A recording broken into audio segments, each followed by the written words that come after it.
Paramashivoham Om Nithyananda Paramashivoham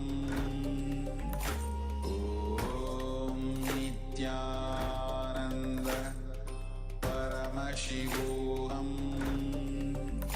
Om Nithyananda Paramashivoham Om Nithyananda Paramashivoham Om Nithyananda Paramashivoham Om Nithyananda Paramashivoham Om Nithyananda Paramashivoham Om Nithyananda Let's how Paramashivoham to experience fulfillment now. Om Nithyananda Changing the object is never a solution. Changing the attitude is the solution. Nithyananda Step 1. Next 5 minutes, make a list of things you feel attached to or things that you feel greedy about. It might be a habit, perhaps a particular pleasure or object or a person. Include anything or anyone on the list that makes you feel possessive. At last, example, I want to get married to that beautiful girl next door. I want to run a huge business and make a lot of money.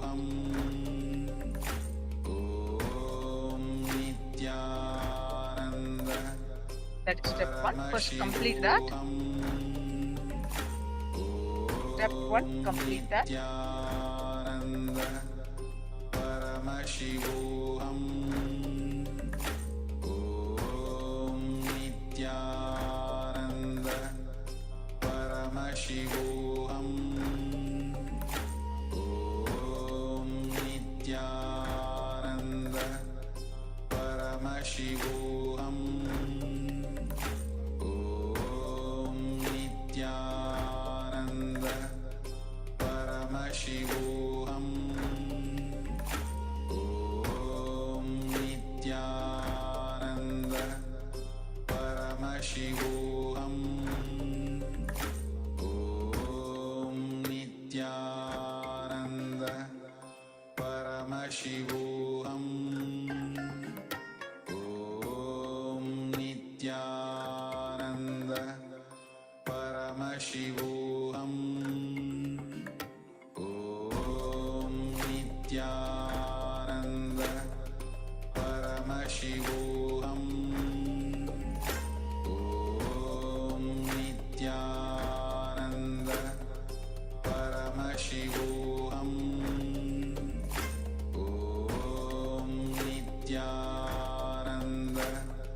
Paramashivoham Om Nithyananda Paramashivoham Om Nithyananda Paramashivoham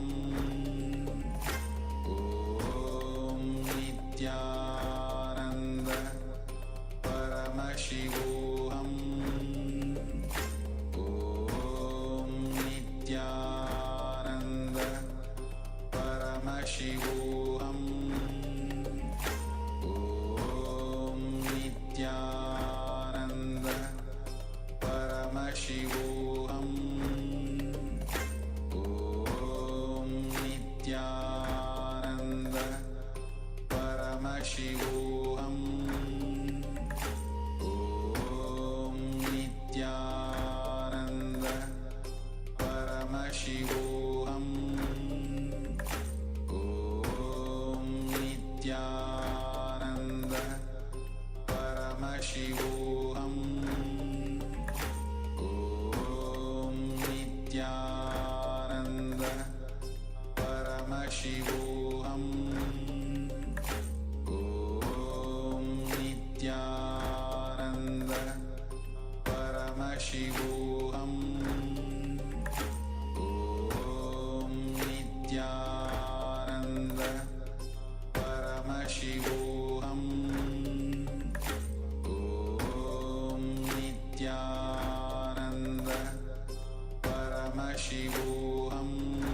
Paramashivoham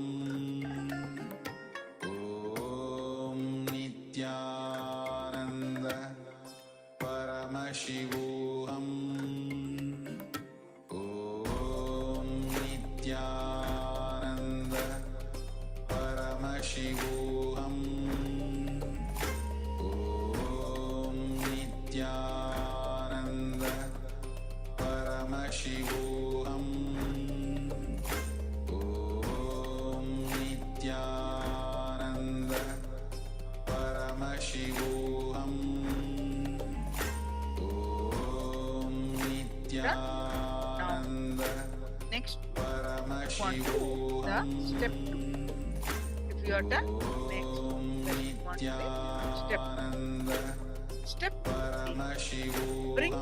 Bring in respect towards the object or person. For example, what is it about an MLA you are looking forward to?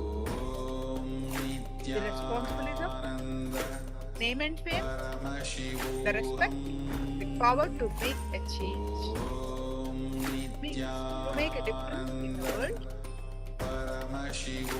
or to make a difference in lives of your surroundings. Just look in with deep respect into each of these things. You feel greedy about. You will discover why you want to in the first place, and some will just drop off from your list. Paramashivoham Om Nithyananda Paramashivoham Read this in next few minutes before we on to the next step. Nithyananda Paramashivoham Om Nithyananda Paramashivoham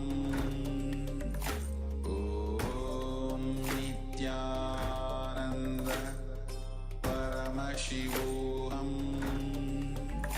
Om Nithyananda Paramashivoham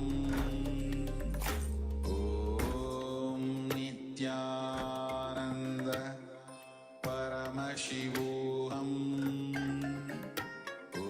Om Nithyananda Paramashivoham Om Nithyananda Paramashivoham Om Nithyananda Paramashivoham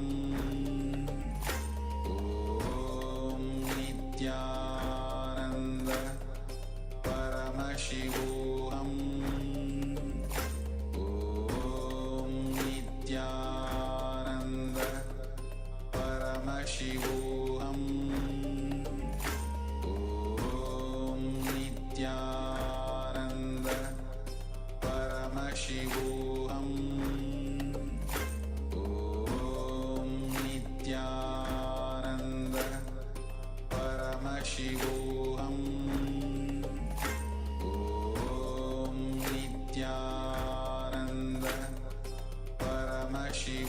Paramashivoham Om Nithyananda Paramashivoham Om Nithyananda Paramashivoham Om Nithyananda Paramashivoham